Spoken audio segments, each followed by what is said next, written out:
Alors, dossier qui nous a été inspiré comme tous les jours par une question que vous nous avez posée. N'hésitez pas encore une fois, je le redis moult fois dans l'émission, à nous poser toutes les questions qui vous passent par la tête, sur tous les sujets qui vous passent par la tête. Pour ça, il suffit de nous appeler gratuitement au 0805 383 383 ou bien nous envoyer un petit mail à ensemble-normandie@francetv.fr ou alors, autre possibilité encore, nous envoyer une petite vidéo ou un petit message sur le groupe Facebook. J'ai bien dit groupe, ensemble c'est mieux. En effet, il faut s'inscrire quand on veut participer et poser des questions. Voilà, très facile. Et en l'occurrence, on a reçu aujourd'hui une question qui est assez simple, une question de Violaine, qui nous dit « Pour ne pas être seul », non, ça c'est une chanson de quelqu'un d'autre, voilà, je fais mon jogging avec mon chien en laisse, mais c'est un peu galère.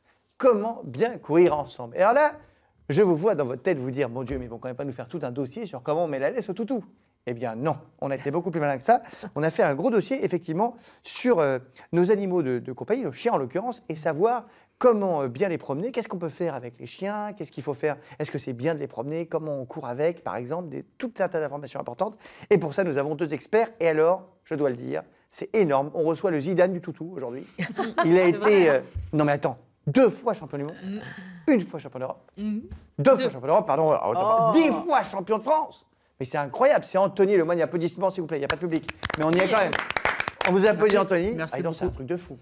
Ouais, c'est une belle histoire, une belle aventure. Le canicross, c'est un sport qui grandit, voilà, et qui se démocratise de plus en plus. Donc c'est accessible à tous, quel que soit le niveau du coureur et quelle que soit la race du chien.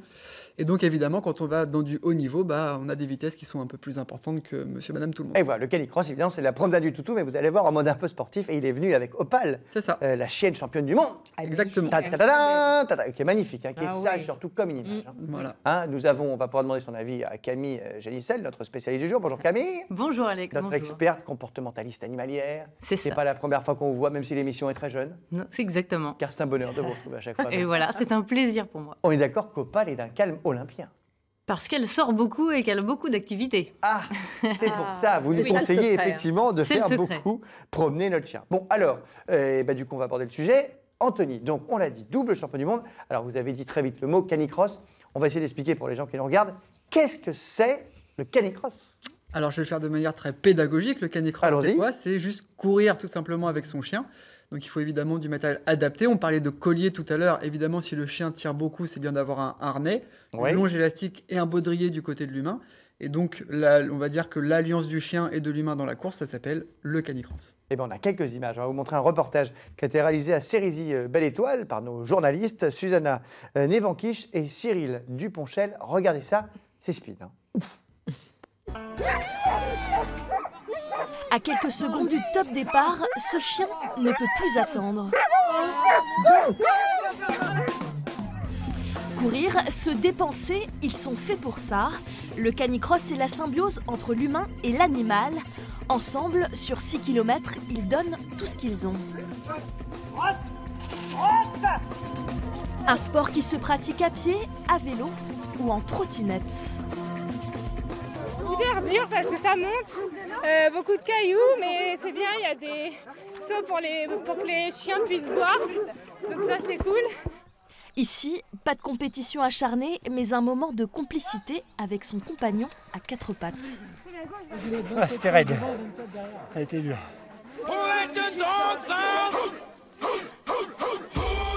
Toutes les races de chiens peuvent pratiquer le canicross, gros et petit gabarit. La discipline séduit de plus en plus, notamment les femmes. C'est en plein essor, là c'est un boom. En France, c'est un boom. Nous, on a affilié là, pendant janvier-février pratiquement un club par semaine. C'est énorme.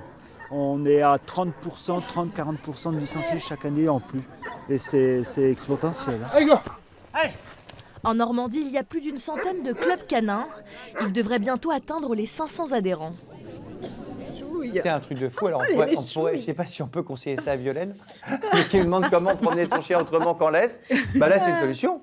Oui, il faut rejoindre un club. Bah, rejoindre un club, mais il faut quand même une bonne condition physique, du coup, j'imagine. Oui. Parce que là, pour courir derrière Pépère, là, j'imagine qu'Opale, quand elle tire, elle doit vous tirer fort, non, Anthony? Ouais, en fait, on peut pas, évidemment, il faut s'adapter à la puissance du chien. Si on a un petit caniche, on va dire que ça va très bien. Si on a un chien comme Opale, il faut un certain niveau physique. Voilà. Comme le vôtre, parce qu'on l'a vu aux photos de torse nu tout à l'heure, je peux vous dire qu'effectivement, ça envoyait la patate. Ça demande un peu d'entraînement et de préparation. Ça. Bah, j'imagine bien, regardez, on voit les images, là. Il est sec, hein. Il y a de la tablette. Ah oui, c'est de la tablette de chocolat. Bah, c'est le chocolat pour Melinda. On va s'en servir tout à l'heure pour les recettes de Melinda, Si tu veux. vos tablettes. Non, mais alors, Anthony, par contre, très sérieusement, déjà, dans le reportage, on parle de vélo, de trottinette, Oui. et on a vu aussi des gens qui couraient juste en étant harnachés comme ça au niveau de la taille. Exactement. Alors ça, c'est le canicross. Ensuite, il y a le cani VTT quand les gens sont sur un VTT avec le chien qui tracte devant. Et le cani trottinette, donc c'est une sorte de trottinette comme pour les enfants, mais améliorée. Et le chien tracte la trottinette, voilà. Ah, mais ça, c'est un truc Donc, à se casser la figure. Ça demande des habiletés différentes. Et c'est vrai que quand on est en VTT ou en trottinette notamment, on n'a pas du tout d'action sur la longe. Donc ça veut dire que le chien doit être très très obéissant aux ordres du maître et doit être très à l'écoute aussi de ce qui se passe dans l'environnement. C'est-à-dire pas du Alors, chien ça, j'ai pas agressif. compris pourquoi. Parce que quand on est en canicross, on peut tenir la longe si jamais il y a un souci. Ah. Mais quand vous êtes sur le VTT, Et oui, ça Les tire. deux mains sont On occupées. va pas on tire le Exactement, VTT. exactement. D'accord. Ah oui, là, avec Il faut la corde. il faut un avec lien la classe. à la longe, il faut un lien de confiance encore un peu plus important qu'en canicross envers son chien quand on est en cani VTT ou en cani trottinette. Voilà. D'accord. Alors donc, bon, champion du monde de canicross, ça veut dire que vous courez. J'essaie de comprendre comment ça marche, parce que là, je visualise. Quand on fait un double au tennis, Oui. on se donne des stratégies, on dit attention, toi, tu montes à ce moment-là à la volée. C'est ça. Là, comment ça se passe, votre relation à l'animal, à Bah, Opale? c'est de la gestion de l'énergie, c'est-à-dire que le chien au départ va avoir vraiment envie de On vous voit courir. courir. Voilà. Vous courez Donc, super vite. le oh la but, vache. c'est de vraiment un gérer champion. l'énergie du chien, d'être le baromètre pour le chien. Et il ne faut pas penser qu'il y a l'énergie du chien plus celle de l'humain. C'est une énergie commune qu'il faut distiller avec intelligence et avec respect pour l'animal. Et c'est comme ça qu'on arrive à s'exprimer jusqu'au bout de la course. Mais je vais poser une question qui est sûrement stupide, mais c'est Il n'y pas a pas grave. de question. Qu'est-ce qui se passe si Opale a un petit coup de mou? Est-ce que du coup, vous êtes vous devant en train de tirer avec Opale derrière? Le fait de tirer son chien, déjà, c'est interdit dans le règlement parce qu'il Ah, faut c'est respecter l'animal. Et alors, si on parle d'Opale, elle est préparée pour tenir jusqu'à la fin de la course. Mais si jamais une personne lambda n'a pas un chien qui est vraiment préparé, alors on respecte son chien, on attend que le chien récupère, mais on garde le chien un petit peu devant soi pour pas tirer sur la longe. Et excusez-moi de poser une question un petit peu rigolote, mais est-ce que ça vous arrive de parfois être aux abois en étant derrière et C'est un et sport d'avoir qui est Opale très qui explosif. tire? Donc oui, parce que c'est un sport très explosif, très difficile. Et quand Opale y met toute son énergie, il faut avoir le physique derrière pour suivre.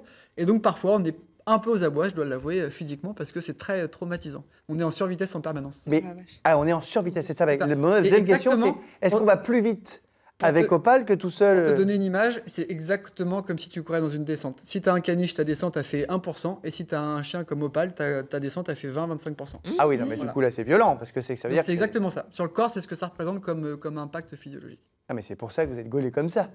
Il Et paraît. ça fait Faut voir ça la fait force musculaire. hein. ça fait évidemment. Mais alors comment on s'entraîne?